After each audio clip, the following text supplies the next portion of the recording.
Hello नमस्कार आदाब सत श्री अकाल वणक्कम वंदे मातरम जय हिंद दोस्तों। स्वागत है आप सभी का गूगल गुरु ऑडियो बुक पर। जैसा कि आपसे पहले मैंने प्रॉमिस किया था कि अनिल मोहन जी द्वारा रचित देवराज चौहान सीरीज में एक ऐसा नॉवेल लेकर आऊंगा जिसमें जगमोहन का मेन रोल रहेगा। तो पेश है जुआ घर। यह देवराज चौहान सीरीज का ही उपन्यास है, परंतु इसमें प्रमुख रूप से जगमोहन छाया हुआ है। तो शुरू करते हैं इस बेहद दिलचस्प कथानक को।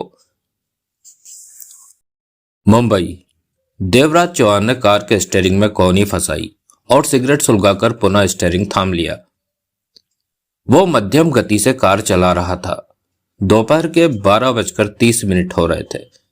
सड़कों पर ट्रैफिक था। उसके चेहरे पर सोचें नाच रही थी। रह रहकर वो कष्ट ले रहा था कि तभी मोबाइल बजने लगा। देवराज चौहान ने फोन निकालकर बात की। हेलो, देवराज चौहान? उधर से आती मर्द की आवाज कानों में पड़ी। देवराज चौहान ने आवाज को पहचाना। वो माथुर था। कहो, देवराज चौहान एक हाथ से स्टीयरिंग संभाले बोला। तुमने काम शुरू नहीं किया? दूसरी तरफ से कहा गया। काम शुरू हो चुका है माथुर। तुम तो मुंबई में हो, फिर कैसे काम शुरू? काम शुरू हो चुका है, तुम्हें फिक्र करने की जरूरत नहीं। अब काम को पूरा करना मेरी जिम्मेदारी है, देवराज चौहान ने कहा। काम पूरा हो जाएगा? पूरी कोशिश होगी कि काम पूरा हो जाए। ऐसा मत कहो तुमने काम पूरा करना है देवराज चौहान, यह बहुत जरूरी है कि। कहा तो मेरी तरफ से कोशिश पूरी होगी कि काम पूरा हो जाए। जगमोहन काम पर लग चुका है और वो मुझे कभी भी अपने पास बुला सकता है। मैं उसी का इंतजार कर रहा हूं, देवराज चौहान बोला। यह तय है ना कि 24 तारीख को बालको खंडूरी काठमांडू के ब्लू स्टार पहुंचेगा? पक्का है, निश्चिंत रहो, तुम्हारा काम हो रहा। मुझे हालातों की खबर देते रहना देवराज चौहान, उधर से माथुर की आवाज आई। जरूर, तुम्हें पता चलता रहेगा कि मैं कैसे और क्या क्या काम कर रहा हूं। मैं ही तुम्हें फोन करूंगा, इस बारे में तुम फोन मत करना। कहने के साथ ही देवराज चौहान ने फोन बंद करके जेब में रखा और सिगरेट का कश लिया। चेहरे पर सोचें उभरी हुई थी। नेपाल की राजधानी काठमांडू। काठमांडू के ठीक बीचों बीच भीड़ भरा इलाका इंदिरा चौक।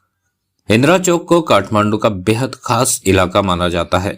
मशहूर है ये जगह क्योंकि इसके आसपास बहुत संख्या में मंदिर है काठमांडू के, जैसे कि Shiva temple, Annapurna temple, Bhimsen temple, Adko Narayan temple, Harishankar temple, Shweta Machhindar Nath temple, Tara Devi temple के अलावा और भी हैं। यहाँ स्थानीय लोगों और टूरिस्टों का दिन भर और शाम को भी जमावड़ा लगा रहता है। मंदिर काफी बड़े और विशाल हैं। वे सब देखने लायक हैं। कलाकारों ने उन्हें बहुत खूबसूरती से तराशा है और एकाध को छोड़कर वो सारे मंदिर सैकड़ों वर्षों पुराने हैं। काठमांडू की पहली शान वो मंदिर ही है। अधिकतर मंदिरों के साथ लगता लंबा चौड़ा बाजार है जहां स्थानीय लोगों के अलावा विदेशियों को टहलते देखा जा सकता है। अधिकतर दुकानों वाले नेपाली ही हैं, परंतु कहीं कहीं पर हिंदुस्तानी लोगों को भी देखा जा सकता है। ये वो लोग हैं जिनके बाप दादा कभी यहाँ आकर बस गए थे। काठमांडू में साल के 9 महीने सर्दी रहती है और जिस मौसम को काठमांडू के लोग गर्मी कहते हैं उसमें भी ठंड होती है। खूबसूरत नगरी है काठमांडू। यहाँ जो देखने में मजा है वो कहने सुनने में नहीं। और काठमांडू की दूसरी शान है यहाँ के कैसीनोस, यानी कि जुआ घर। काठमांडू मंदिरों के अलावा जुआ घरों का शहर है। सरकार द्वारा लाइसेंस प्राप्त जुआ घर यहाँ चलते हैं, परंतु यह सब जुआगर स्थानीय लोगों के लिए ना होकर नेपाल के बाहर के लोगों के लिए है जो कि टूरिस्ट होते हैं। स्थानीय लोग जुआ घरों में नौकरी तो कर सकते हैं परंतु जुआ नहीं खेल सकते। इन जुआ घरों से नेपाल सरकार को तगड़ा रेवेन्यू मिलता है। खुद नेपाल सरकार भी टूरिस्टों को कैसीनो में जाकर मन बहलाने की सलाह देती है। सच बात तो यह है कि काफी संख्या में टूरिस्ट यहाँ कैसीनो में जुआ खेलने की खातिर ही आते हैं। यहाँ 10-12 तो ऐसे कैसीनोज हैं जो कि हर शाम विदेशियों से भरे रहते हैं और सुबह 3 बजे तक जुए की महफिलें चलती रहती है। यहाँ मशीनें लगी है जुआ खेलने की। कैसीनो वालों को पैसे देकर सिक्के लो और मशीनों पर जुआ खेलो। जुआ खेलने की टेबलें हैं जहां पर कसीनो का कर्मचारी जुआ खिलाता है।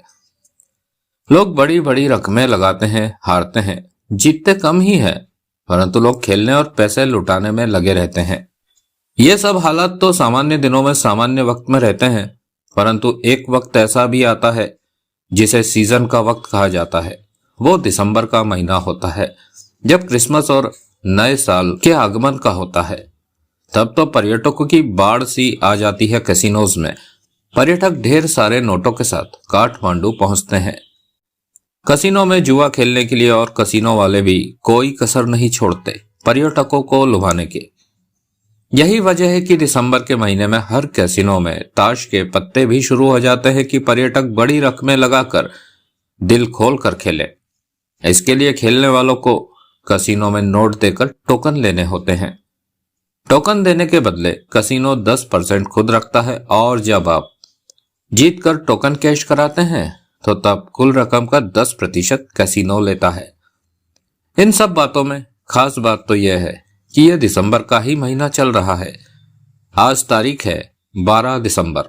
अगर काठमांडू की कसिनोज की दुनिया की बात करें तो 6-7 कसिनो के नाम जिक्र काबिल है जो कि बढ़िया माने जाते हैं, परंतु नंबर 1 पर ब्लू स्टार कसिनो आता है जो कि इंदिरा चौक से महज 300 कदमों की दूरी पर स्थित है। ब्लू स्टार कसिनो की सबसे ज्यादा खूबी यह है कि कसिनो की इमारत के साथ लगती इमारत में ब्लू स्टार होटल भी है। दोनों इमारतों के बीच रास्ता भी है कि आप अगर ब्लू स्टार होटल में ही रुके हैं तो ब्लू स्टार कसिनो भीतर ही भीतर पलों में पहुंच सकते हैं। जुआरियों के लिए यह अच्छी बात है कि ब्लू स्टार होटल में ठहरे और ब्लू स्टार कसिनो में पलों में पहुंच सके।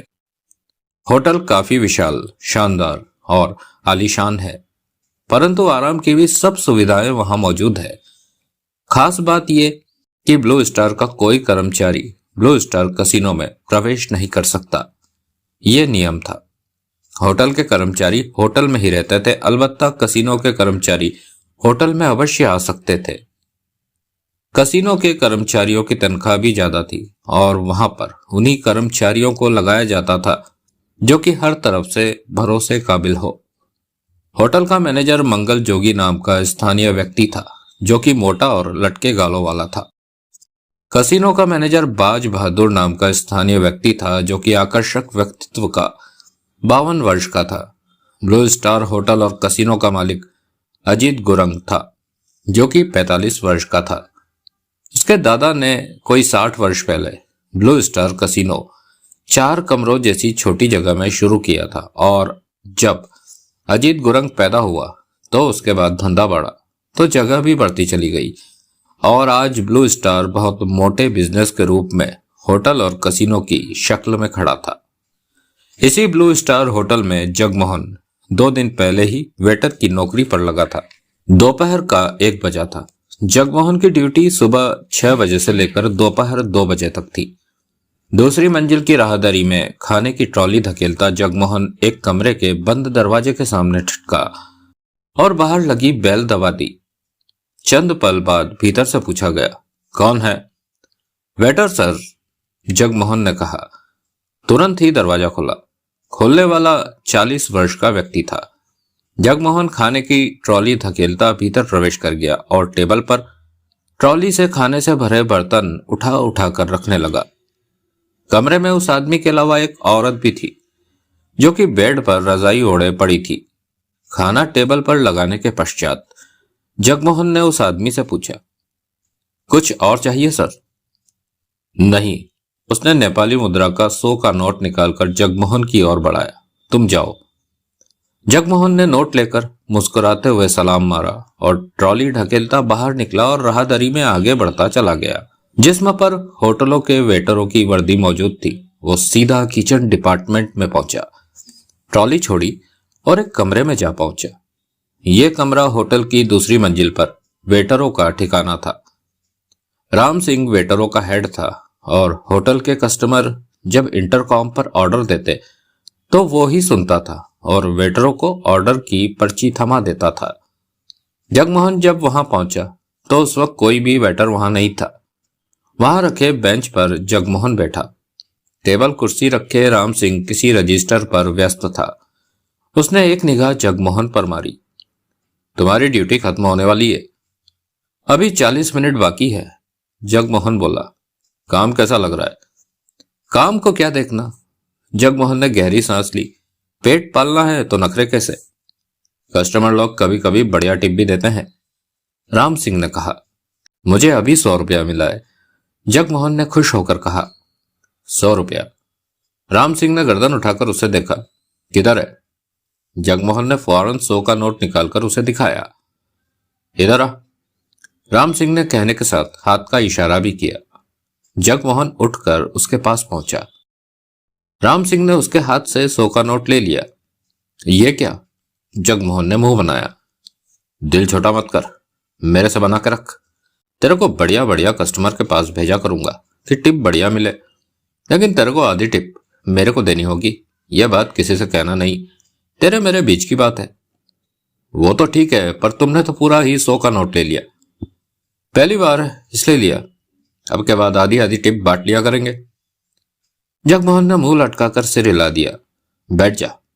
जगमोहन पास ही बेंच पर बैठा और बोला। राम सिंह भाई, तुम कोई चक्कर चलाकर मेरी नौकरी कैसीनो में लगवा दो। क्यों, इधर मैं तेरे को काटता हूं क्या? वो बात नहीं, कैसीनो की तनख्वाह ज्यादा है इसलिए। कैसीनो में आसानी से किसी की ड्यूटी नहीं दी जाती, उधर भरोसे के लोगों को रखा जाता है। तू तो इधर बिल्कुल नया है, 2 साल होटल में ड्यूटी दे, बढ़िया काम कर, उसके बाद तेरी जुगाड़ भिड़ा दूंगा, राम सिंह ने कहा। अभी नहीं, हो ही नहीं सकता। अगर तू कसीनो में मेरी ड्यूटी लगा देता है तो मैं तेरे को 3 महीने की तनख्वाह दूंगा। राम सिंह ने जगमोहन को घूर कर कहा। मरा जा रहा है कसीनो में काम पाने को? ऐसा ही समझ ले। कसीनो के मैनेजर बाज बहादुर साहब है, उनका नाम ही बाज नहीं, वो बाज जैसी नजर भी रखते हैं और वो नियम के बहुत पक्के हैं। उनकी हाँ के बिना कसीनो में कोई नौकरी नहीं पा सकता। यहाँ के मालिक गुरंग साहब कहे तो अलग बात है। तुम गुरंग साहब से सिफारिश लगवा दो। मैं कौन होता हूं सिफारिश लगवाने वाला? मेरी औकाती क्या है? तूने वेटरी करनी है तो कर, नहीं तो निकल ले। जगमोहन चुप रहा। तभी इंटरकॉम बजा। राम सिंह ने बात की। पैड के कागज पर ऑर्डर नोट किया, फिर कागज जगमोहन को थमाता बोला।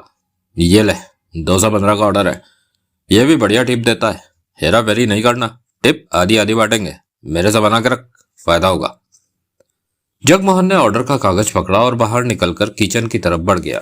जगमोहन ब्लू स्टार होटल की इमारत से बाहर निकला और पैदल ही आगे बढ़ने लगा। अब शरीर पर साधारण कपड़े थे, कमीज, पैंट और जैकेट। यह भीड़ भरा इलाका था। सामने ही सड़क पर से ढेरों ट्रैफिक निकल रहा था। पास ही अन्नपूर्णा टेम्पल से घंटियों की आवाजें आ रही थी। सूर्य मध्यम सा निकला हुआ था। धूप से गर्मी का एहसास नहीं हो रहा था। ठंडी हवा में तेजी थी जो कि ठंड को बढ़ा रही थी, परंतु भागते लोगों को देखकर ऐसा लगता था जैसे उन्हें ठंड का पता ही ना हो। दूर बर्फ से ढकी पहाड़ियां और पहाड़ नजर आ रहे थे। काठमांडू का मौसम इन दिनों बेहद सर्दी वाला था। जगमोहन ने 3 किलोमीटर दूर एक कॉलोनी में कमरा ले रखा था। 20 मिनट का पैदल रास्ता था जिसे वो पैदल ही तय करता था। अभी आधा रास्ता भी तय नहीं किया होगा कि जेब में पड़ा मोबाइल बजने लगा। हेलो, चलते हुए जगमोहन ने फोन पर बात की। मजे में हो? उसके कानों में आवाज पड़ी। ये सूर्य थापा था, काठमांडू का रहने वाला था, देवराज चौहान की पहचान वाला था और इसी ने ही जुगत भिड़ाकर उसकी नौकरी होटल ब्लू स्टार में लगवाई थी, परंतु कैसीनो में नौकरी नहीं लगवा सका था। उस काम का क्या हुआ? जगमोहन ने पूछा। उसी वास्ते फोन किया है, सूर्या थापा की आवाज आई। बाज बहादुर काठमांडू के मेन पोस्ट ऑफिस पहुंचा है। वहां पोस्ट मास्टर के साथ बैठा गप्पे लगा रहा है। वो दोनों दोस्त हैं। अभी उसके बाहर निकलने में वक्त है, काम किया जा सकता है। पोजीशन क्या है? 2 आदमी तो अभी पीछे हैं उसके। 15 मिनट में 3 और को इधर पहुंचा सकता हूं। वो अकेला है? पूरी तरह। कसीनो वो शाम के 5 बजे से पहले नहीं पहुंचता। हो सकता है वो यहां से अपने घर जाए। अभी काम किया जाए तो काम होगा। क्यों नहीं होगा? मैंने सारी तैयारी कर रखी है, पर खर्चा थोड़ा ज्यादा बैठेगा। 5 आदमी इस काम में इस्तेमाल किए जाएंगे। उनके पास 2 रिवॉल्वरें होंगी। बाज बहादुर जैसे आदमी को उठाना भी है, रखना भी है। 50,000 का खर्चा बैठेगा। हर एक को 10,000 देने पड़ेंगे। ये मत सोचना कि इसमें कुछ मेरा है, मैं तो देवराज चौहान की खातिर। ठीक है, काम शुरू कर दो। जगमोहन ने कहा। मैं कहां पहुंचूं? खोरा रोड पर नेपाल बैंक के बाहर पहुंचो। मैं उधर ना भी दिखूं तब भी वहीं रहना, तुम्हें ज्यादा इंतजार नहीं करना पड़ेगा। बाज बहादुर मेन पोस्ट ऑफिस से बाहर निकला और पार्किंग में खड़ी अपनी कार की तरफ बढ़ गया। वो पैंट कमीज के ऊपर कोट पहना था और सिर पर गरम टोपी ले रखी थी। तभी फोन बज उठा। हेलो। जेब से उसने मोबाइल निकालकर बात की। लंच तैयार है, उधर से उसकी पत्नी की आवाज आई। 15 मिनट में घर पहुंच रहा हूं, बाज बहादुर ने कहा। इतनी सर्दी में भी घर नहीं बैठा जाता आपसे? रात भर तो कसीनो में ड्यूटी पर रहते हैं और दिन में भी उड़े रहते हैं। बाज बहादुर मोबाइल जेब में डालता बड़बड़ाया। ये औरतें तो हर वक्त बोलती ही रहती हैं, कौवा चुप कर जाएगा, पर यह नहीं। कार के पास पहुंचते ही बाज बहादुर की निगाह सामने से आते आदमी पर पड़ी। वो उसे ही देखता पास आ रहा था। बाज बहादुर ने कार खोली कि तब तक वो आदमी पास आ पहुंचा। नमस्कार बाज बहादुर साहब, वो मुस्कुराकर बोला। जवाब में बाज बहादुर ने सिर हिलाया।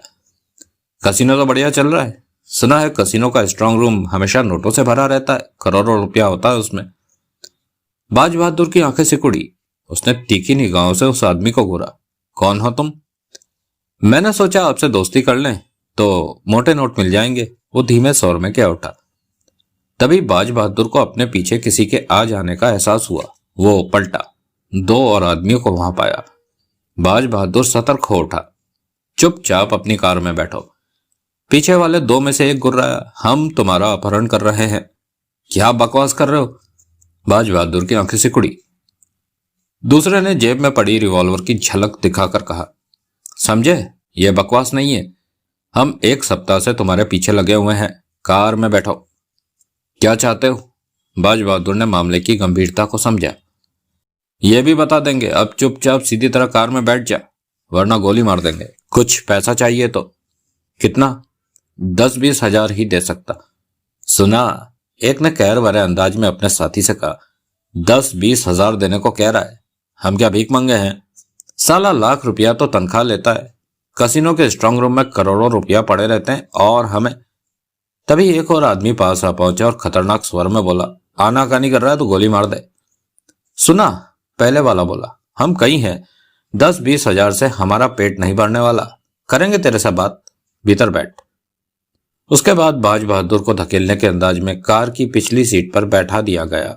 2 आदमी उसकी अगल बगल में बैठ गए। एक ने ड्राइविंग सीट संभाली और चौथा बगल में बैठा।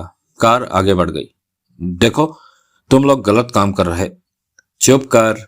कार चलाने वाला गुर्रा उठा। मैं 25,000 दे सकता हूं, अभी इसी वक्त। इसे चुप रहने को कह दे, नहीं तो गोली मार दूंगा। कार चलाने वाला क्या उठा। चुप हो जा। बाज बहादुर के बगल में बैठा आदमी क्या उठा। नहीं तो यह सच में तेरे को गोली मार देगा। बाज बहादुर सूखे होठों पर जीभ फेर कर रह गया। जगमोहन के हाथ पांव बंधे हुए थे। वह अंधेरे से भरे छोटे से कमरे में पड़ा था। रोशनी के नाम पर वहां बेहद मध्यम रोशनी का पीला सा बल्ब जल रहा था। उसमें भी कुछ दिखाई नहीं दे रहा था। सड़े फलों की बदबू आने का एहसास हो रहा था, जैसे कि ये फ्रूट मंडी जैसी कोई जगह हो। कमरे का दरवाजा बाहर से लॉक था। तभी दरवाजा खुला और बाज बहादुर को धक्का देते 2 लोगों ने भीतर प्रवेश किया। फिर उसके हाथ पांव बांधे जाने लगे। ये सब क्यों कर रहे हो? मैं तुम लोगों को 50,000 रुपए देने को तैयार हूं, बाज बहादुर बोला।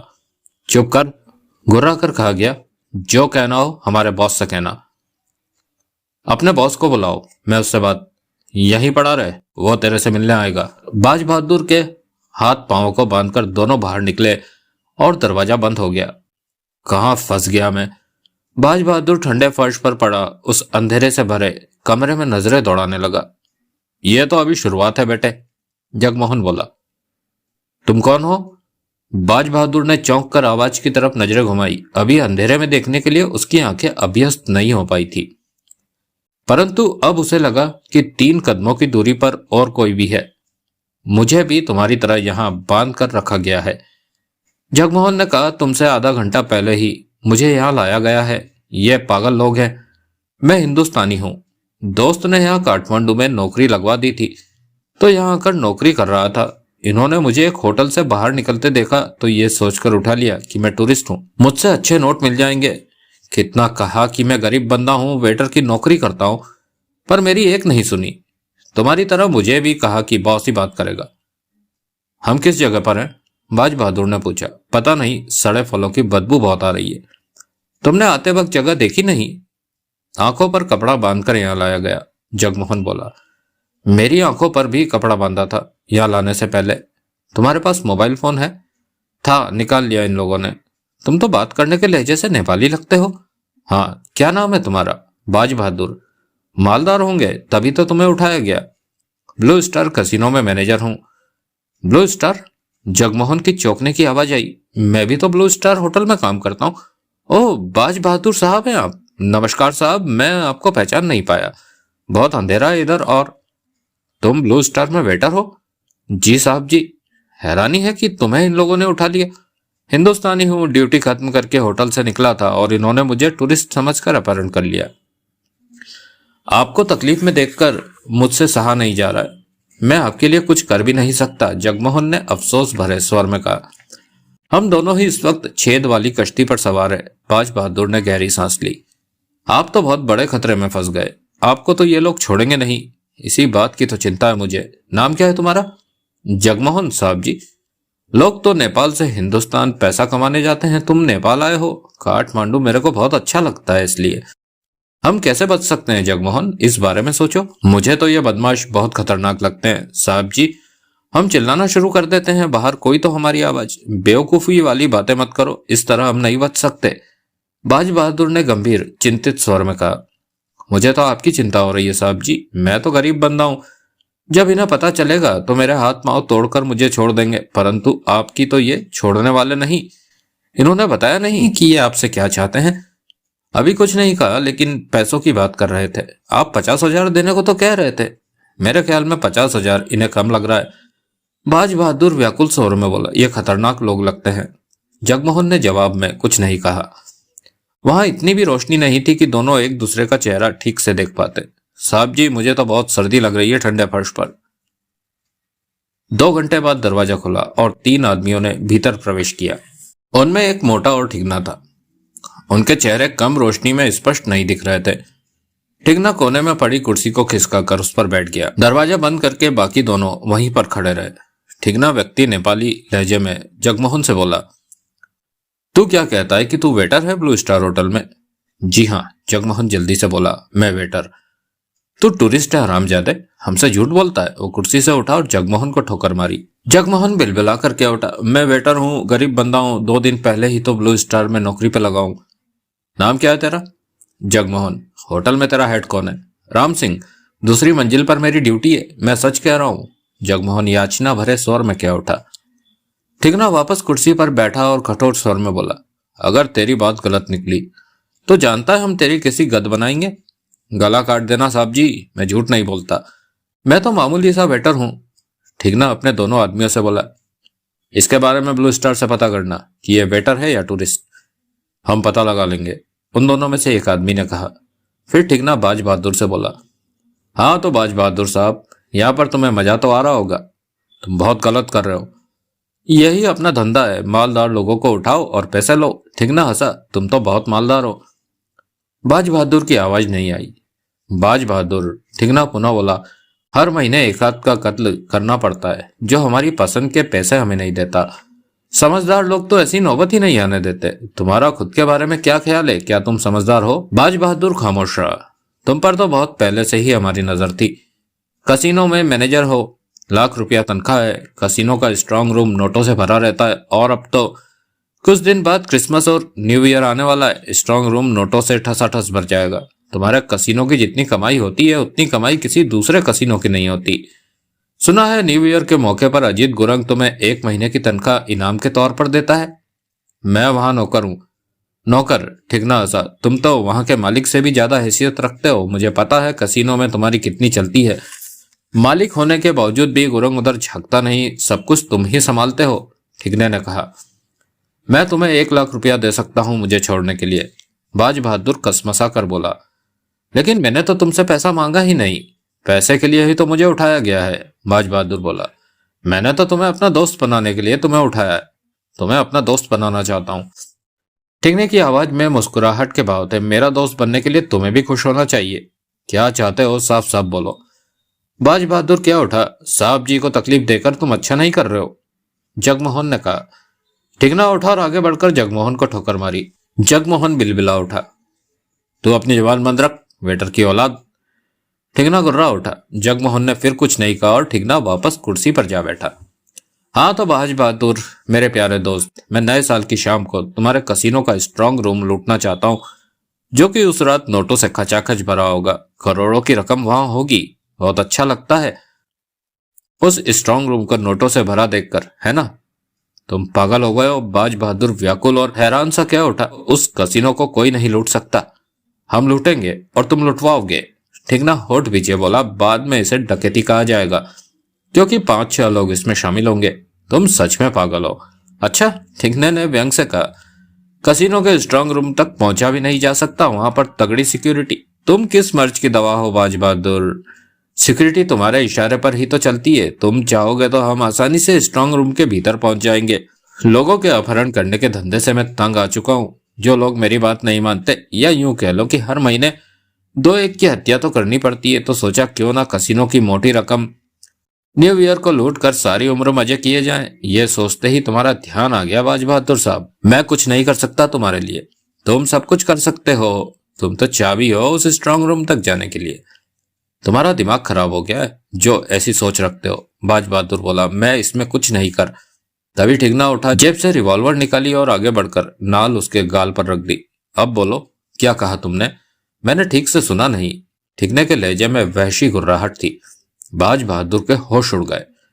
ठिकना उसके गाल से रिवॉल्वर हटाकर वापस जेब में डालता क्या उठा। मैं जानता हूं तुम मेरी बात जरूर मानोगे। बेशक अपनी जान की खातिर मानो, लेकिन तुम चाहो तो तुम्हें भी उस दौलत में से मोटी रकम हिस्से के रूप में मिल जाएगी। हम अपने साथी का हमेशा ख्याल रखते हैं। मैं तुम्हारी बात नहीं मान रहा। बाज बहादुर भय से चीख उठा। तुम्हारी तो ऐसी तैसी। ठिकना पुनः रिवॉल्वर निकाल कर गुर्राया। साले मरना ही है तो गोली मत चलाना। जगमोहन घबरा कर क्या उठा। साहब जी को कुछ मत कहना। साले पिल्ले। ठिकने की ठोकर जगमोहन की कमर में पड़ी। जगमोहन खड़ा उठा और बोला। साहब जी को सोचने का मौका तो दो, मैं समझाऊंगा इन्हें। इस तरह इनकी जान लेने से तुम लोगों को क्या मिलेगा? तू समझाएगा? ठिकने ने शब्दों को चबा कर कहा। हाँ, कब तक समझा लेगा? सुबह तक का तो वक्त दो। मैं नहीं जगमोहन, मैं यह काम नहीं। बाज बहादुर ने कहना चाहा। साहब जी, जान से बढ़कर कोई चीज नहीं होती। फिर ये कसीनो का स्ट्रांग रूम लूटने को ही तो कह रहे हैं। वहां तक तो कोई भी जुगाड़ भिड़ाकर पहुंच सकता है। इसमें आपकी क्या गलती है? जगमोहन क्या उठा। शाबाश। ठिकना हंसा। तू समझदार है। मुझे भरोसा है कि सुबह तक तू बाज बहादुर को रास्ते पर ले आएगा। अगर कल सुबह तक बाज बहादुर ने हमें सहयोग देना शुरू नहीं किया तो मैं तुम दोनों को गोली मार दूंगा। मुझे भी। जगमोहन ने घबरा कर कहा। इसे समझाने की बात कहकर अब तू भी इस मामले में आ गया है। कल सुबह आऊंगा मैं। तब तक सुबह तक हम इसी ठंड में मर जाएंगे। कमरे का नंगा ठंडा फर्श ओढ़ने को भी कुछ नहीं। फिर इन्हें यहाँ पर बिस्तर ला दो। ठिकने ने अपने दोनों आदमियों से कहा। जी, कड़ी नजर रखना इन पर। भागने की कोशिश करे तो शूट कर देना। ठिकने ने कठोर स्वर में कहा। खाने पीने को भी मिलेगा। इनके खाने पीने का इंतजाम कर दे। ठिकना बोला। हमारे हाथ पांव तो खोल दो, इस तरह बंधे रहेंगे तो। ठिकने ने आगे बढ़कर जगमोहन की कमर में जोरों की ठोकर मारी। जगमोहन चीखा। जुबान बंद कर हरामी के, वरना। फर्श पर गद्दे बिछ चुके थे। ऊपर रजाई थी। जगमोहन और बाज बहादुर की टांगे बंधी थी, परंतु अभी अभी हाथ खोले थे एक ने। दूसरा दरवाजे पर खड़ा सख्त निगाहों से इन्हें देख रहा था। ठिकना जा चुका था। कलाइयां खोलने वाले ने दोनों को स्टील का एक एक गिलास थमाया और बोतल खोलने लगा। ये क्या कर रहे हो? जगमोहन ने पूछा। विस्की दे रहा हूं। मैं साहब जी के सामने नहीं पी सकता। जगमोहन ने बाज बहादुर को देखा। पी ले, नहीं तो ठंड में मर जाएगा। वो आदमी फिर क्या उठा। नहीं, मैं साहब जी के सामने। पी ले जगमोहन। बाज बहादुर ने कहा। अब क्या छोटा क्या बड़ा, हम एक ही कश्ती पर सवार हैं। उसने गिलासों में विस्की डाली। P low P low, Jagmohan ने गुस्से से कहा। इसमें पानी सोडा डालो, ये तो गला जला देगी। उसने गिलासों में पानी मिलाया। बाज बहादुर एक ही बार में आधा गिलास खाली कर गया, परंतु जगमोहन ने अपना गिलास नीचे रखते हुए कहा, साहब जी, मैं आपके सामने विस्की नहीं पी। यह सर्दी का मेवा है जगमोहन, ठंडे इलाकों में यह दवा मानी जाती है। बाज बहादुर ने कहा, चुपचाप पी जा। जगमोहन ने घूंट भरा और उस आदमी से बोला, साथ में कुछ खाने को भी दोगे या ऐसे ही चलाने का इरादा रखते हो? साला बहुत बड़बड़ कर रहा है। वो आदमी बोतल एक तरफ रखकर बाहर निकल गया। दूसरा आदमी दरवाजे के पास ही खड़ा रहा। क्या वजह है? बाज बहादुर ने कहा। 6 बजे, वो आदमी बोला। ओ, कसिनो में मेरा इंतजार हो रहा होगा, बाज बहादुर बेचैनी से बोला। जगमोहन ने पुनः घूंट भरा और बाज बहादुर को देखा। बाज बहादुर ने उसे देखा, फिर धीरे धीरे खिसक कर जगमोहन के पास आ गया। तभी गया आदमी वापस आ गया। उसने नमकीन का लिफाफा उनके सामने रख दिया। बस, जगमोहन बोला, सिर्फ जरा सा नमकीन? इतनी सर्दी में मुर्गा तो होना चाहिए। क्यों साहब जी? अबे क्या अपने बाप की बारात में आया है जो तेरी खातिरदारी करे? वो आदमी तीखे स्वर में कह उठा। ये साले ठंडे फर्श पर पड़े ही ठीक थे। दरवाजे के पास खड़ा आदमी कह उठा। दूसरा पुनः बाहर निकलकर चला गया। बाज बहादुर ने दरवाजे पर खड़े आदमी पर नजर मारी, फिर धीमे से बोला, जगमोहन। जी साहब जी। जगमोहन की आवाज भी धीमी थी। तूने तो मुसीबत मोल ले ली कि मेरे को समझाएगा। मैं ये काम नहीं कर सकता। कसिनो में डकैती का मतलब बहुत बड़ा है, वो भी न्यू ईयर वाली रात। ऐसा तो बहुत बड़ा कांड हो जाएगा। बाज बहादुर फुसफुसाया। मैं तब बीच में ना आता तो वो आपको गोली मार देता। ये बहुत खतरनाक लोग हैं। खतरनाक तो है ही, पर अब करे क्या?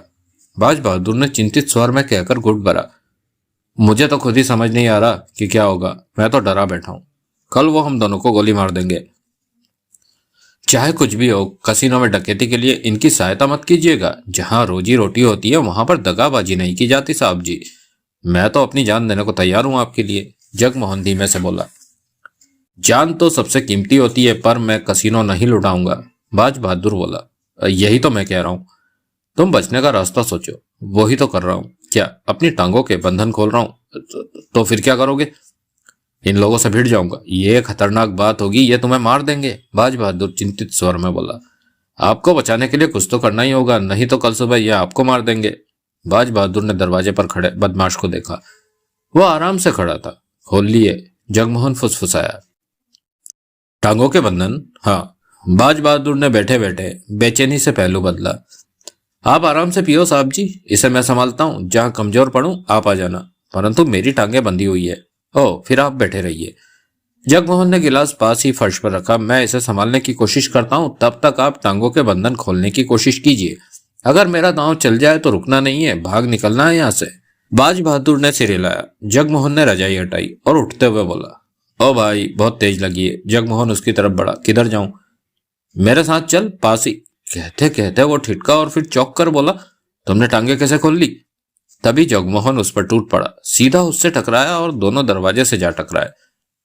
वो भी खुद को बचाने की खातिर जगमोहन से लिपट गया और दोनों गुत्थम गुत्ता होकर नीचे गिर पड़े। बाज बहादुर जल्दी से अपने पांवों के बंधन खोलने में व्यस्त था। चेहरे पर घबराहट थी। उस व्यक्ति ने जगमोहन के चेहरे पर जोरों का घूसा मारा। जवाब में जगमोहन ने 2-3 घूसे एक साथ उसके चेहरे पर मारे तो वो करा उठा। जल्दी आइए साहब जी, जगमोहन उसका मुकाबला करता बोला। यह मुझ पर भारी पड़ रहा है। बाज बहादुर जल्दी से अपने बंधनों को खोल लेने की चेष्टा कर रहा था। उसे यह ज्यादा डर लग रहा था कि इसका कोई साथी वहां ना आ जाए। तभी जगमोहन उछल कर रजाई पर जा गिरा। इससे पहले उठता कि वो व्यक्ति उस पर आ गिरा, जगमोहन के होठों से करा निकल गई। उसने जगमोहन की छाती पर घुसा मारा। जगमोहन उससे लिपट गया और दोनों एक तरफ लुढ़कनियां खाते चले गए। जगमोहन ने उसे दोनों बाहों से बीच रखा था। कमीनो, तुम लोग साहब जी को मारने की धमकी देते हो? तुम्हारी तो ऐसी की तैसी। जगमोहन ने उसके चेहरे पर घुसा मारा। तभी बाज बहादुर टांगों के बंधन खोलकर फुर्ती से उठा और उनके पास आ पहुंचा। मैं आ गया हूं जगमोहन। अब साहब जी आप भाग निकलिए, मैंने संभाल रखा है इसे। निकल जाइए आप, तुम भी तो साथ चलो। बाज बहादुर परेशान सा क्या उठा। मैंने इसे पकड़ रखा है। जगमोहन ने पुनः उस आदमी के चेहरे पर घुसा मारा। आप तभी उस आदमी ने जगमोहन को अपने ऊपर से पटक दिया और फुर्ती से खड़ा हुआ, परंतु तब तक पास खड़े बाज बहादुर ने बाहें फैलाकर उसे जकड़ लिया तो उसने घुटने की ठोकर बाज बहादुर की टांगों के बीच मार दी। बाज बहादुर तड़प कर दोहरा होता चला गया। अपने दोनों हाथ टांगों के बीच रख लिए। तब तक जगमोहन संभल कर खड़ा हो चुका था। उसने वहां मौजूद आदमी की कनपटी पर जोरदार घुसा मारा। उसकी आंखों के सामने लाल पीले तारे नाचे। दूसरे गुस्से में वो रजाई पर जा गिरा और शांत पड़ गया। जगमोहन जल्दी से क्या उठा। साहब जी, क्या हो गया? इसने मेरी टांगों के बीच बहुत बुरा मारा। लाइए मैं देखता हूं। जगमोहन ने हाथ आगे बढ़ाया। रहने दे, क्या करता है? बाज बहादुर झल्ला कर बोला। ओह! जगमोहन ने तुरंत अपने हाथ पीछे कर लिए, फिर कहा, यहां से निकल चलिए साहब जी। बाज बहादुर को जैसे होश आया। उसने रजाई पर औंधे पड़े व्यक्ति को देखा। इसे क्या हुआ? पता नहीं, लड़ता लड़ता गिर गया। मैंने तो सिर पर 2 घुसे मारे थे। मौका अच्छा है, निकल चलिए साहब जी। अपनी टांगों के बीच के दर्द को भूलकर बाज बहादुर दरवाजे की तरफ लपका। जगमोहन उसके साथ था। दोनों कमरे से बाहर निकले। ये कोई गोदाम जैसी जगह थी, शायद फल फ्रूट रखने के लिए कोई कोल्ड स्टोरेज। दोनों अंधेरे में छिपते छिपाते किसी तरह वहां से बाहर निकले और आगे बढ़ गए। अंधेरे से भरी गली में कीचड़ था। सर्दी बहुत बढ़ गई थी। शरीर में जोरों की कपकपी लगी थी। वे गली के बाहर पहुंचे तो सामने सड़क पर वाहन जा रहे थे। पता नहीं मेरी कार कहाँ है, बाज बहादुर बोला। साहब जी, कार को छोड़िए और निकल चलिए, मैं किसी टैक्सी को रोकता हूँ। बाज बहादुर घबराया हुआ था। कहाँ जाएंगे? कसीनो या घर? घर जाऊंगा। बाज बहादुर आसपास देखता क्या उठा। दोनों तेजी से सड़क के किनारे आगे बढ़े जा रहे थे। जल्दी ही उन्हें खाली टैक्सी मिल गई। बैठिए साहब जी, जगमोहन टैक्सी का दरवाजा खोलता हुआ बोला। बाज बहादुर फौरन भीतर जा बैठा। जगमोहन ने टैक्सी का दरवाजा बंद कर दिया। तुम भी आ जाओ जगमोहन, बाज बहादुर ने जल्दी से कहा। मैं अपने कमरे पर जाऊंगा साहब जी, हमें जल्दी से निकल चलना चाहिए, कहीं वो लोग फिर आ गए तो। कहने के साथ ही जगमोहन ने टैक्सी ड्राइवर से कहा, साहब जी को इनके घर पहुंचा दो। तुम मुझसे कल मिलना जगमोहन। जी साहब जी। जगमोहन ने दोनों हाथ जोड़ दिए। मैं दोपहर बाद कसीनो आऊंगा। जगमोहन ने सिर हिला दिया। टैक्सी आगे बढ़ गई। ठंड से ठिठुरते जगमोहन ने दोनों हाथ जैकेट की जेबों में डाले और आगे बढ़ गया। अगले दिन सुबह ठीक 6 बजे जगमोहन अपनी वेटर की नौकरी पर हाजिर था। दिन के 11 बजे जब वो व्यस्त चल रहा था तो राम सिंह का बुलावा आया। जगमोहन राम सिंह के पास पहुंचा। राम सिंह उसे घूरने लगा। मेरे से कोई गलती हो गई राम सिंह जी? जगमोहन उसकी नजरों को पहचान कर बोला। सुबह 50 रुपए ही टिप के मिले थे, वो तो हमने बांट लिए। उसके बाद तो कोई टिप नहीं मिली। क्या किया है तुमने? राम सिंह की आंखें भी सिकुड़ गई। क्या किया है? जगमोहन घबरा कर बोला। गुरंग साहब का बुलावा आया है तुम्हारे लिए। तो इसमें कौन सी बड़ी बात है? मैं अभी ऑर्डर पूछकर सर्व कर देता। मैं होटल और कसिनो के मालिक गुरंग साहब की बात कर रहा हूं। राम सिंह चिल्लाया। वो भला मुझे क्यों बुलाने लगे? मैसेज आया मुझे कि तुम्हें फौरन उनके ऑफिस में भेजूं, तभी पूछा कि क्या गड़बड़ की है तुमने। मैंने कोई गड़बड़ नहीं की राम सिंह जी। मैं गुरंग साहब इस तरह कभी किसी को नहीं बुलाते। उन्हें जो भी बात कहनी होती है वो मैनेजर मंगल जोशी साहब से ही बात करते हैं। और अभी अभी मुझे जोशी साहब का फोन आया। पहले तो उन्होंने तुम्हारे बारे में पूछा, फिर तुम्हें गुरंग साहब के पास उनके ऑफिस में भेजने को कहा। कुछ तो किया ही है तुमने। नहीं राम सिंह जी, मैं तो। पहले गुरंग साहब के पास जाओ। मैं तो जानता ही नहीं कि उनका ऑफिस किधर है। सबसे नीचे पहुंचो और वहां किसी से पूछ लेना, राम सिंह ने कहा। ठीक है। जगमोहन पलटने लगा तो राम सिंह बोला, मुझे बता दो कि तुमने क्या किया है, शायद मैं तुम्हारे लिए कुछ कर सकूं। मैंने कुछ नहीं किया। जगमोहन लिफ्ट से ग्राउंड फ्लोर पर पहुंचा और पूछने के बाद ब्लू स्टार होटल और कसिनो के मालिक अजीत गुरंग के ऑफिस के दरवाजे पर जा पहुंचा। दरवाजा खोलकर भीतर झांका। भीतर बाज बहादुर को बैठे देखा और अन्य व्यक्ति भी दिखा। मैं आऊं साहब जी? आओ जगमोहन। बाज बहादुर ने फौरन मुस्कुराकर कहा, भीतर आ जाओ। जगमोहन ने भीतर प्रवेश किया। हाथ जोड़कर गुरंग को नमस्ते की। गुरंग पैनी निगाहों से उसे देख रहा था, जबकि जगमोहन बाज बहादुर से मुखातिब हुआ। साहब जी, रात तो बुरे बचे, नहीं तो आज वो हमें मार देते। तुम्हारी हिम्मत से ही सब हुआ। मैं तो बस साहब जी, अचानक ही मुझे गुस्सा आ गया और मैं उससे भिड़ गया। इनसे मिलो। बाज बहादुर उसकी बात को काटते बोला, यह होटल और कसिनो के मालिक गुरंग साहब है। जगमोहन ने एक बार फिर गुरंग को हाथ जोड़कर नमस्ते की। तुम्हें क्यों पकड़ लिया था उन लोगों ने? अजीत गुरंग ने पूछा। साहब जी, मैं कल 2 बजे होटल से अपनी ड्यूटी खत्म करके बाहर निकला। हिंदुस्तानी हूं, उन्होंने समझा कि मैं टूरिस्ट हूं, मेरे से अच्छे पैसे मिल सकते हैं, तो उन्होंने उठा लिया मुझे। कार मेरे पास लाकर रोकी और मुझे कार में खींच लिया। मैं तो घबरा गया था तब कि ये लोग मेरे साथ क्या कर रहे। जगमोहन ने कहा। मैनेजर साहब तुम्हारी तारीफ कर रहे हैं कि तुम्हारी वजह से बचे, गुरंग बोला। मैं तो बस यूं ही। जगमोहन चुप कर गया। उन लोगों को तुमने पहले कभी देखा है? गुरंग ने पूछा। मैंने नहीं देखा, 4 दिन पहले तो मैं काठमांडू पहुंचा साहब जी। तुमने मैनेजर साहब को बचाकर बहुत बड़ा काम किया है। साहब जी, मैं तो खुद ही मुसीबत में था। कसिनो में नौकरी करोगे? जरूर करूंगा साहब जी, वहां पैसा ज्यादा मिलता है, जगमोहन ने खुश होकर कहा। अभी कितनी तनख्वाह है तुम्हारी? 2500। कसिनो में तुम्हारी तनख्वाह मैनेजर साहब तय करेंगे। ईमानदारी से काम करना, शिकायत नहीं मिलनी चाहिए हमें। मैं पूरी ईमानदारी से काम करूंगा साहब जी। जगमोहन के चेहरे पर खुशी नाच रही थी। अजीत गुरंग बाज बहादुर से क्या उठा। बाज, तुम हर वक्त अपने साथ सिक्योरिटी के 2 हथियारबंद व्यक्ति रखोगे। जब भी खुले में जाओगे तुम्हारे साथ 2 आदमी होंगे। यह बड़ी बात है कि कसिनो को लूटने की खातिर तुम पर हाथ डाला गया। मैं अपनी पर्याप्त सुरक्षा रखूंगा। फिर बाज बहादुर ने जगमोहन से कहा, वेटर की नौकरी छोड़ दो और जाकर नींद ले लो। अब तुम कसिनो में काम करने जा रहे हो, रात भी तुम्हें जागना पड़ेगा। जी साहब जी। शाम को 5 बजे कसिनो में आकर मुझसे मिलना, तो मैं काम समझा दूंगा। जगमोहन दोनों को नमस्ते करके वहां से चला गया। बाज, अजीत गुरंग ने गंभीर स्वर में कहा, क्रिसमस और नया साल आ रहा है। कोई भी लोग पैसे लूटने की चेष्टा कर सकते हैं। सुरक्षा के स्पेशल इंतजाम करो कि सब ठीक चले। इंतजाम ऐसे हो कि यह आने वालों के लिए समस्या खड़ी ना हो। सब कुछ ठीक ठाक करके मुझे बताओ, फिर मैं देखूंगा कि कहीं कमी तो नहीं रह गई। जगमोहन ब्लू स्टार के बाहर निकला और आगे बढ़ गया। उसके होठों पर शांत सी मुस्कान थी। वो ब्लू स्टार कसिनो में घुसना चाहता था और काम बन गया था। फोन निकालकर सूर्य थापा को फोन किया। बात हो गई। कल मैंने बढ़िया काम किया, उधर से सूर्य थापा ने पूछा। एकदम बढ़िया, मामला फिट हो गया। जगमोहन हंसा। कसिनो में काम मिल गया? लगता तो है, बाज बहादुर ने कसिनो में नौकरी देने को कहा है। यह तो बढ़िया हो गया। मेरा आदमी कहता है कि तुमने उसे घुसे ज्यादा मारे। सूर्य थापा की आवाज उधर से कानों में पड़ी। उसे 5000 रुपए मेरी तरफ से दे देना।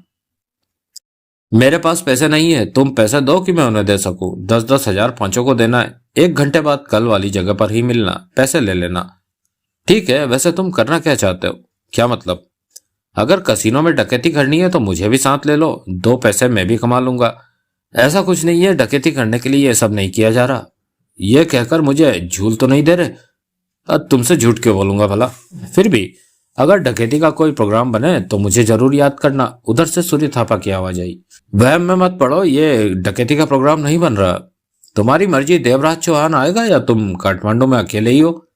देवराज चौहान आएगा। तुम 1 घंटे बाद कल वाली जगह पर मिलो और पैसे ले लो, कहकर जगमोहन ने बात खत्म की। फुटपाथ पर आगे बढ़ते जगमोहन ने पुनः फोन मिलाया। फौरन ही देवराज चौहान की आवाज कानों में पड़ी। हेलो, मैं। जगमोहन बोला, कहो।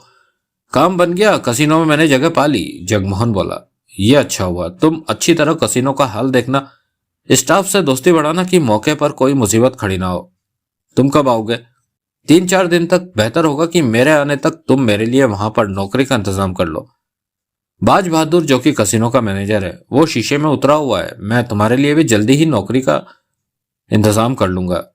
इंतजाम होते ही मुझे बता देना, उधर से देवराज चौहान ने कहा और फोन बंद कर दिया था। जगमोहन ने फोन जेब में डाला और आगे बढ़ता चला गया। उसके बाद जगमोहन अपने रूम पर गया। वहां पर से नोटों की गड्डियां उठाकर कल वाली जगह पर पहुंचा जहां सूर्य थापा पहले से ही मौजूद था। जगमोहन ने उसे नोट दिए, उसके साथ चाय पी। इस दौरान सूर्य थापा यही कहता रहा कि अगर कसिनो में डकैती का प्रोग्राम है तो उसे भी साथ ले लो काम पर। जगमोहन ने उसे भरोसा दिलाया कि उनका इरादा डकैती करने का नहीं है।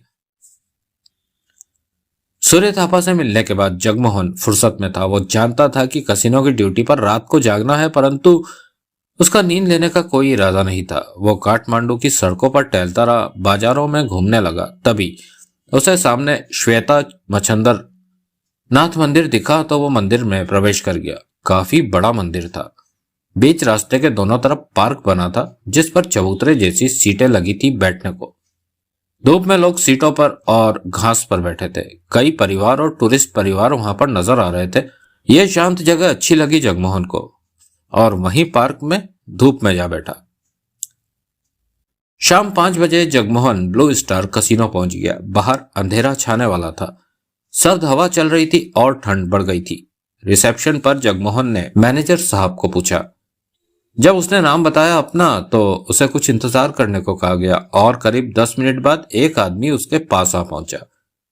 जगमोहन जी, वो बोला, मेरा नाम ओम है, ओम नटियार। मैनेजर साहब ने आज दिन में ही मुझे आपके बारे में बता दिया था कि आप उनके खास हैं और 5 बजे यहाँ आएंगे। मैनेजर साहब ने कहा था कि उनके आने तक आपको सारा कसिनो दिखा दूं।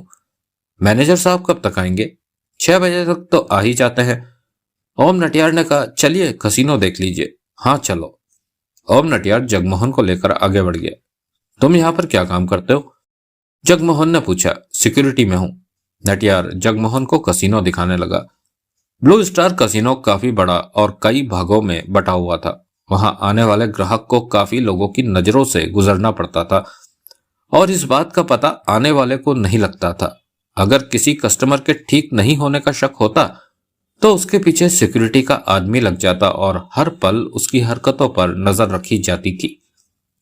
रिसेप्शन के सामने ही बार एंड रेस्टोरेंट था। वहां पर कस्टमर अपना खाना पीना कर सकता था। पूरे जुआ घर में कस्टमर को विस्की सर्व की जाती थी। रिसेप्शन के साथ पीछे की तरफ जाते रास्ते के बाद एक बहुत बड़ा हॉल आता था जहां 100 से ऊपर जुए की मशीनें लगी हुई थी। हॉल के 2 कोनों में 2 काउंटर बने थे जहां से खेलने वाला पैसे देकर मशीनों पर खेलने के लिए टोकन ले सकता था और बाद में टोकनों को वहां से ही कैश करा सकता था। शाम से ही अक्सर ये हॉल टूरिस्टों से भरा रहता। कोने में बार काउंटर मौजूद था जहां से आप टाइम पास के लिए, आराम के लिए विस्की, वोदका, स्कॉच, बियर ले सकते थे। उस हॉल के पास अन्य हॉल में जुआ कई रूपों में मौजूद था, जैसे कि कैरम बोर्ड का खेल, जैसे कि बॉल को फेंक कर छेद में डालना, निशानेबाजी। बिलियर्ड के अलावा 2 लोग आपस में नोट रखकर कैसी भी शर्त लगा सकते हैं, बाजी खेल सकते हैं, किसी भी खेल की। इसके लिए एक तरफ बने काउंटर पर जाकर दोनों पार्टियों को पैसे जमा कराने होते। अपने खेल के बारे में बताना पड़ता, तब उन्हें पैसों की रसीद मिलती और एक कर्मचारी उनके साथ जाता और रेफरी जैसा काम करके देखता कि कौन जीता कौन हारा और जीतने वाले को शर्त के अनुसार रकम दे दी जाती। इसमें कसिनो जीत की रकम में से 15% सर्विस टैक्स के रूप में ले लेता था, जो कि कसिनो की कमाई होती थी। पर्यटकों के लिए यहाँ हर तरह के जुए का इंतजाम था। उससे आगे एक अन्य हॉल में, जो कि पहले वाले हॉल से बड़ा था, उसमें 2 जगह बार काउंटर बने हुए थे। हॉल में जगह जगह टेबलें बिछी थी जिनके गिर्द कम से कम 6 कुर्सियां और 8 कुर्सियां थी। ये ताश का जुआ घर था। यहाँ पर खिलाड़ी ताश की कैसी भी गेम खेल सकते थे। वहीं पर मौजूद काउंटर पर खेलने के लिए कैश देकर टोकन लेने पड़ते थे। यहाँ पर कसिनो टोकन लेने वाले से 5% फीस के रूप में काटता था और जब टोकन कैश कराए जाते तो 10% कसिनो अपने हिस्से की रकम काटता था। इस हॉल में लोगों को सीटें ही नहीं मिलती थी, उनकी बारी ही नहीं आती थी। 45 टेबलें थी जो कि हर शाम भर जाती। क्रिसमस और न्यू ईयर पर तो यहाँ साल भर की सबसे ज्यादा भीड़ होती और शाम करोड़ों रुपया इधर से उधर होता। कोई खाली होकर जाता तो कोई जीतकर। कसिनो को अपना हिस्सा मिल जाता था। कसिनो की मोटी कमाई तो जुए की मशीनों से होती, जहां लोग टोकन डालकर जुआ खेलते और अक्सर हारते ही थे। इन सब बातों के अलावा कसिनो के चप्पे चप्पे पर सिक्योरिटी अपनी पैनी निगाह रखती थी। हर जगह सीसीटीवी कैमरे लगे थे और कंट्रोल रूम से कैमरों द्वारा हर तरफ देखते नजर रखी जाती थी। कसिनो के प्रवेश द्वार से लेकर भीतर के हर कोने तक सिक्योरिटी के हथियारबंद आदमी फैले रहते। वो इस बात के प्रति हमेशा चौकस रहते कि कुछ बेवकूफ लोग हथियार के दम पर कसिनो की दौलत लूटने ना आ जाए। ओम नटियार ने जगमोहन को सब कुछ दिखाया। इस वक्त वे ताश वाले जुआ हॉल में थे और चंद टेबलों पर ही अभी लोग मौजूद थे। अगले 2 घंटों में सब टेबलें फुल हो जाएंगी, नटियार बोला। 15 दिसंबर के बाद तो 1 जनवरी तक सांस लेने की भी फुर्सत नहीं होती। ड्यूटी का कोई वक्त नहीं होता, सिर्फ काम ही काम होता है। उसी हॉल में से जगमोहन को एक तरफ काले शीशे वाला एल्यूमिनियम का दरवाजा दिखा, जिसके पास 2 गनमैन खड़े थे। वो गनमैन हर तरफ से चौकस लग रहे थे। वो दरवाजा कौन सा है? जगमोहन ने पूछा। उधर स्ट्रांग रूम है। नटियार ने बताया, वह हर किसी को जाने की इजाजत नहीं होती। स्ट्रांग रूम से मतलब? जुआ घर में रात में करोड़ों रुपया इकट्ठा हो जाता है। लोग पैसे देकर टोकन लेते हैं जुआ खेलने के लिए। ऐसे में उस पैसे को सुरक्षित रखना जरूरी हो जाता है। यहाँ वहां तो रखा नहीं जा सकता। तब उस पैसे को कसिनो के स्ट्रांग रूम में रखा जाता है। क्रिसमस और न्यू ईयर पर तो यहाँ इतने लोग होते हैं कि पाँव रखने की भी जगह नहीं होती। दिसंबर का आखिरी सप्ताह मालिकों के लिए कमाई का होता है, तो हम लोगों के लिए मुसीबत से भरा। सारे साल की मेहनत जैसे दिसंबर के आखिरी 10 दिनों में पूरी हो जाती है। मैं स्ट्रांग रूम देख सकता हूँ? जगमोहन बोला। स्ट्रांग रूम के भीतर तो मैं भी नहीं जा सकता। वहां पर सिर्फ खास लोग ही प्रवेश पा सकते हैं, नटियार ने कहा। तो क्या स्ट्रांग रूम की सुरक्षा पर वो 2 ही लोग हैं? वहम में मत रहना, बहुत कड़ी सुरक्षा है। तुम अगर ये सोचते हो कि उस दरवाजे को खोलते ही सामने स्ट्रांग रूम है तो गलत सोचते हो। आसान नहीं है किसी का स्ट्रांग रूम तक पहुंच जाना। 2 बार बेवकूफ लोग स्ट्रांग रूम तक पहुंचने की कोशिश कर चुके हैं, परंतु हमारे गार्डों ने उन्हें मार गिराया। बहुत तगड़ी सिक्योरिटी है उस तरफ। दिसंबर के आखिरी सप्ताह हर रात 30-40 करोड़ की रकम इकट्ठी हो जाती है। परंतु हमारे गार्डों ने कुछ ऐसे भी खिलाड़ी होते हैं जो अपने साथ लाने वाला पैसा कसिनो में जमा करा देते हैं और जरूरत के मुताबिक लेते रहते हैं। वो पैसा भी स्ट्रांग रूम में रखा जाता है। समझो कि 60 करोड़ की रकम तो हर रात वहां होती ही है। यह तो बहुत बड़ी रकम है। रकम के हिसाब से ही सिक्योरिटी है। स्ट्रांग रूम में रखे पैसे को कोई हाथ भी नहीं लगा सकता, नटियार बोला। बाज बहादुर के आ जाने की खबर मिली तो ओम नटियार जगमोहन को लिए बाज बहादुर के ऑफिस में पहुंचा, जो कि सजा हुआ अच्छा कमरा था। वहां बड़ी सी टेबल के पीछे बाज बहादुर बैठा था। 4 कुर्सियां टेबल के इस तरफ थी। कमरे की दीवार के साथ ही बैठने के लिए सोफे भी लगा रखे थे। बाज बहादुर ने सूट पहन रखा था। नमस्ते साहब जी, उसे देखते ही जगमोहन मुस्कुराकर बोला। बाज बहादुर ने मुस्कुराकर सिर हिलाया, फिर नटियार से पूछा, कसिनो दिखाया जगमोहन को? जी सर। ठीक है, तुम जाओ। नटियार चला गया। साहब जी, सब ठीक रहा ना? अब तो वो बदमाश नहीं दिखे? जगमोहन ने पूछा। नहीं दिखेंगे भी नहीं। अब मेरे साथ बाहर जाते वक्त सिक्योरिटी के आदमी होते हैं, बाज बहादुर ने कहा। फिर तो वो आपके पास ही नहीं आएंगे। अब उन बातों को भूल जाओ जगमोहन, आगे की तरफ ध्यान दो। कल तुम्हारी वजह से मैं वहां से निकल सका, इसके लिए मैं तुम्हारे वास्ते कुछ करना चाहता हूं। तुम्हें नौकरी दे रहा हूं कसिनो में। बाज बहादुर ने मुस्कुरा कर कहा। थैंक यू साहब जी।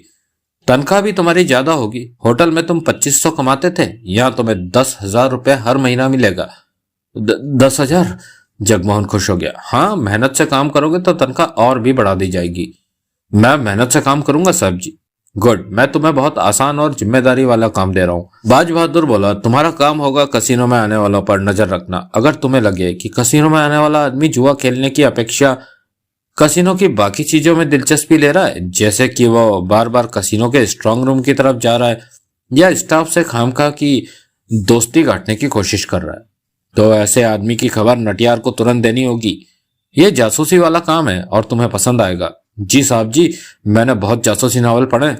यह काम मैं बढ़िया तरीके से कर लूंगा। बाकी काम तो मैं नटियार सिखा देगा। जाकर नटियार से मिलो और काम पर लग जाओ। जगमोहन रात के 3 बजे तक ओम नटियार के साथ ही रहा। नटियार उसे काम के बारे में समझाता रहा, कसिनो के स्टाफ से मिलवाता रहा। इस तरह जगमोहन क्लब का हिस्सा बनता चला जा रहा था। रात 1 बजे बाज बहादुर से मुलाकात हुई। काम पसंद आ रहा है ना जगमोहन? बाज बहादुर ने उसके कंधे पर हाथ रखकर पूछा। जी साहब जी।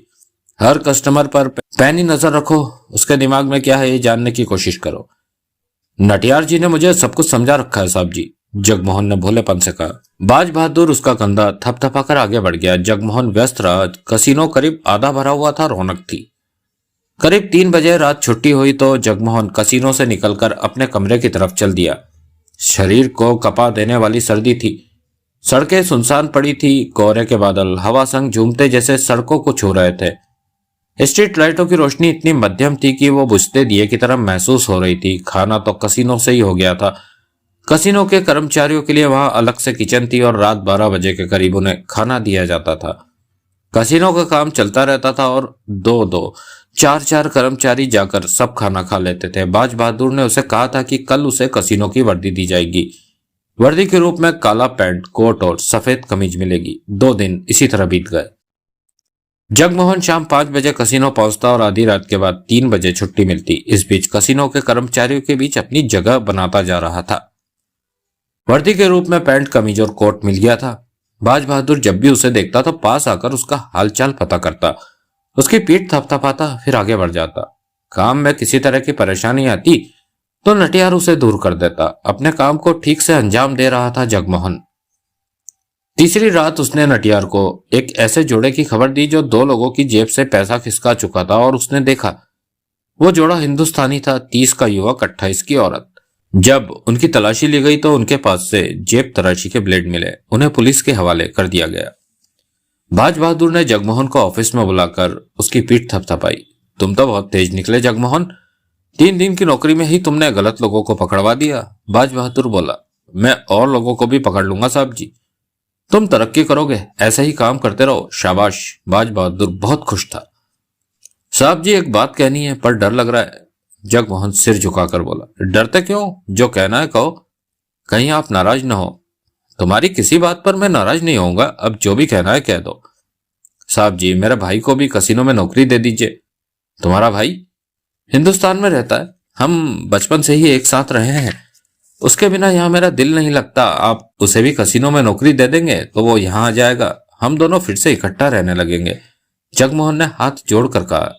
बाज बहादुर सोच भरे स्वर में कह उठा, ठीक है बुला लो उसे, उसकी काबिलियत के हिसाब से उसे क्लब में काम दे दिया जाएगा। अगले दिन 11 बजे जगमोहन की आंख खुली। वो अपने कमरे पर था। कमरे में डबल बेड बिछाने, ओढ़ने के लिए गर्म कपड़े, छोटा टेबल और 2 कुर्सियां थी, जिसका किराया 2500 रुपये महीना था। जगमोहन ने देवराज चौहान को फोन किया। मैंने तुम्हारे लिए नौकरी का इंतजाम कर लिया है, जगमोहन ने कहा। कसिनो में? उधर से देवराज चौहान ने पूछा। हाँ वही, अब तुम कब आ रहे हो? आज 18 तारीख है, 2 या 3 दिन में आ जाऊंगा। हमारा काम तो 24 या 25 को ही शुरू होगा, लेकिन उससे कुछ दिन पहले आना ही ठीक होगा। मैं आ जाऊंगा, चलने से पहले फोन पर खबर कर देना। कहकर जगमोहन ने फोन बंद किया और उठकर बाथरूम में लगे गीजर के गर्म पानी से नहाने के बाद कपड़े पहने और दरवाजे पर ताला लगाकर बाहर निकल गया। दोपहर का 1:30 बज रहा था। उसने एक होटल जाकर खाना खाया और वक्त बिताने के लिए श्वेता मच्छंदर नाथ मंदिर में जाकर पार्क में धूप में बैठ गया। धूप आज अन्य दिनों की अपेक्षा हल्की थी और ऐसा लगता था जैसे 4 बजे तक खत्म हो जाएगी। ठंडी हवा जैसे शरीर के भीतर घुसी जा रही थी। जगमोहन घास पर लेटा और आंखें बंद कर ली। धूप सीधी उसके चेहरे पर पड़ने लगी। कुछ ही मिनट बीते होंगे कि उसके कानों में हल्की सी खांसी की आवाज पड़ी। जगमोहन ने आंखें खोलकर देखा तो देखता ही रह गया। 4 कदमों की दूरी पर पत्थर की बनी सीट पर वो सौंदर्य की प्रतिमा बैठी थी। काले लंबे बाल, मोटी मोटी आंखें, गोरा रंग, तीखे नैन नक्श, कोई मेकअप नहीं चेहरे पर। 24 वर्ष उम्र रही होगी उस युवती की। शरीर पर पीला सूट और काला स्वेटर पहन रखा था। वो मध्यम सी मुस्कान के साथ जगमोहन को ही देख रही थी। जगमोहन फौरन उठ बैठा। खूबसूरती का ऐसा जीता जागता नजारा उसने पहले कभी नहीं देखा था। बहती हवा बालों की लट को उसके माथे पर ले आई थी, जिसे कि उसने दाएं हाथ की उंगली से पीछे किया। मंत्र मुग्ध सा हो गया था जगमोहन उसे देखकर। वो नेपाली थी।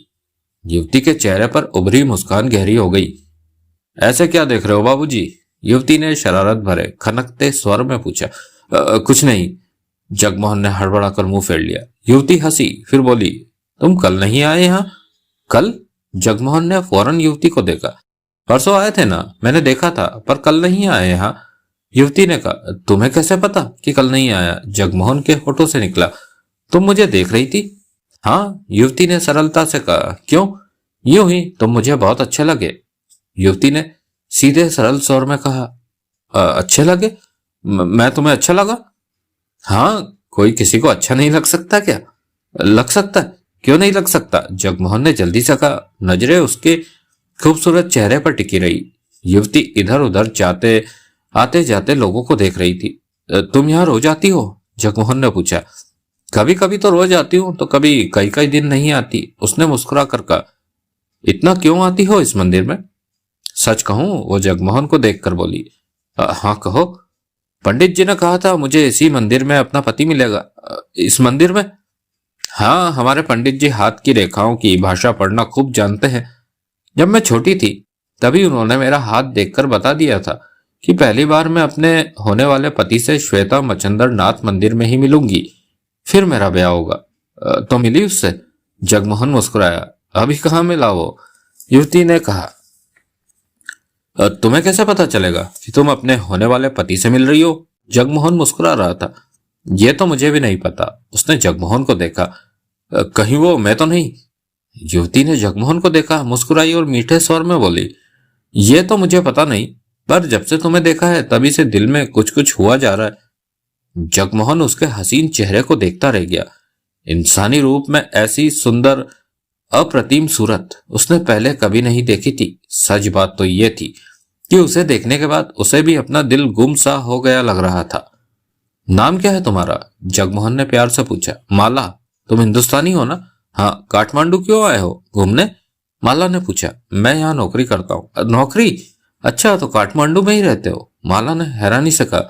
हाँ, किराए पर कमरा ले रखा है। पर तुम हिंदुस्तान से काठमांडू क्यों आए? हमारे यहाँ के लोग तो पैसा कमाने हिंदुस्तान जाते हैं। माला का खूबसूरत चेहरा जगमोहन को पागल करता जा रहा था। मुझे काठमांडू पसंद है, अब तो और भी पसंद आने लगा है। अब? और क्यों? क्योंकि तुम जो काठमांडू में रहती हो। धत। माला का चेहरा शर्म से गुलाबी हो उठा। तुम भी मुझे अच्छी लगने लगी हो, जगमोहन के होठों से निकला। कब से? जब से तुम्हें देखा है। माला बड़ी बड़ी आंखों से जगमोहन को देख रही थी। जगमोहन प्यार से उसे निहार रहा था। कहीं तुम ही तो मेरे होने वाले पति नहीं हो? क्या पता, पर मैं तुमसे शादी करने को तैयार हूं। सच? माला खुश हो गई, परंतु तुरंत ही खुशी गायब हो गई। तुम मुझसे शादी करके मुझे छोड़कर हिंदुस्तान चले जाओगे? किसने कहा? वो पागल होगा जो तुम्हें छोड़ेगा। मेरी एक सहेली के साथ ऐसा ही हुआ था। एक हिंदुस्तानी ने उससे शादी की और साल भर बाद उसे छोड़कर चला गया। माला ने कहा। मैं तुम्हें ऐसा लगता हूं? क्या पता, वो भी तो ऐसा नहीं लगता था। जगमोहन थोड़ा सा उसके पास खिसक आया। यहां बैठो, सीट पर मेरे साथ। जगमोहन उठा और सीट पर उसके पास बैठ गया। मैं तुम्हें जितना भी देखता हूं उतना ही होश खोता जा रहा हूं। छेड़ रहे हो मुझे? माला ने शरारती स्वर में कहा। सच में तुम बहुत खूबसूरत हो, मेरा दिल ले लिया है तुमने। हाय राम, तुम तो दीवाने हो गए लगते हो। माला छाती पर हाथ रखकर बोली। तुम्हारा दीवाना? माला जगमोहन को देखती क्या उठी। तुम मुझे बेवकूफ तो नहीं समझ रहे? क्या मतलब? ऐसा मत सोचना कि मुझे भगा कर ले जाओगे। मैं तुम्हें हाथ भी नहीं लगाने दूंगी खुद को। जगमोहन हंस पड़ा। माला माथे पर बल डाले जगमोहन को देखने लगी। इसमें हंसने की क्या बात है? तुम तो पागलों की तरह खामखाई हंसे जा रहे हो। जगमोहन ने हंसी रोकी और मुस्कुराकर बोला। जब तक हम शादी नहीं कर लेते मैं तुम्हें हाथ भी नहीं लगाऊंगा। वादा? वादा रहा माला, जगमोहन ने प्यार से कहा। तो शादी कब करोगे? बहुत जल्दी, आजकल में कर लेते हैं। नहीं, इतनी भी जल्दी नहीं हो सकती। तैयारी तो करनी होगी ना, तुम्हारे घर वाले भी तो आएंगे। अगर उन लोगों ने मेरे में कोई खराबी निकाल दी तो तब तुम क्या करोगे? माला ने कहा। मेरा तो सिर्फ एक भाई है बस। चलो, ये अच्छा हुआ। माला सिर हिलाकर बोली। लड़ाई झगड़ा नहीं होगा, सास भी नहीं, ननद भी नहीं। भाई की शादी हो गई? हाँ। कोई बात नहीं, उससे झगड़ा हुआ तो हम अलग रह लेंगे। जगमोहन उसके चांद से मुखड़े को देख रहा था। तुम्हारे घर में कौन कौन है? सिर्फ एक भाई है बस, उसने तो शादी नहीं की, करेगा भी नहीं। माला बोली। कितना बड़ा है? मेरे से 4 साल ही तो बड़ा है। तुम कितनी बड़ी हो? 24 की। पिछले महीने ही तो 24 की हुई हूं। माला ने जगमोहन को देखा। तुम बहुत खूबसूरत हो माला। जानती हूं। माला शर्मा गई। कैसे जानती हो? लड़के मुझे कभी कभी छेड़ देते हैं क्योंकि मैं खूबसूरत हूं। मेरी सहेलियां भी यही कहती है। पर एक बात जान लो, माला को जैसे अचानक ही देना है। मेरे भाई से ज्यादा उम्मीद मत लगा लेना दहेज की। शादी कर देगा, थोड़ा बहुत सामान दे देगा, वो भी पता नहीं देता है या नहीं। तुम किसी बात की फिक्र मत करो। आज से तुम्हारी हर परेशानी मेरी हुई। तो शादी कब करोगे? जल्दी ही, कुछ ही दिनों में। तुमने अपना नाम अभी तक नहीं बताया। जगमोहन। बड़ा प्यारा नाम है, माला सिर हिलाकर बोली। लेकिन बंधु को भी शादी के लिए तैयार करना पड़ेगा। बंधु कौन? मेरा भाई, और कौन? माला ने मुंह बिगाड़ कर कहा। बंधु शेरपा उसका पूरा नाम है। वो क्या शादी को मना करेगा? क्या पता, पागल सा तो है वो। पागल सा? ऐसा ही है वो। जो बात दिमाग में घुस गई तो घुस गई, जिस बात पर अड़ गया तो अड़ गया। मुझे नहीं लगता कि वो तुम्हारी शादी को मना करेगा। देखो क्या होता है, जब उसका मूड अच्छा हुआ तो बात करूंगी। तुम दहेज वगैरह तो नहीं लोगे? सिर्फ तुम्हें लूंगा, इसी मंदिर में ब्याह करेंगे। जगमोहन ने प्यार से कहा। पंडित ने ठीक कहा था कि मेरा पति मुझे इसी मंदिर में मिलेगा। तुम ही मेरे होने वाले पति हो। तभी तो हम में पहली मुलाकात में शादी तक की बात हो गई। माला ने मुस्कुरा कर कहा। तुम पहले ही दिन मुझे बहुत अच्छे लगे थे।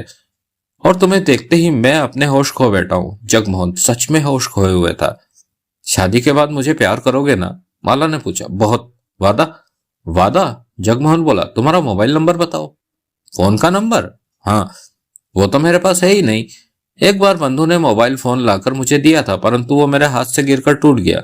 तब बंधु ने मुझे बहुत डांटा था और दोबारा फोन लेके नहीं दिया। माला ने जैसे बंधु की शिकायत की।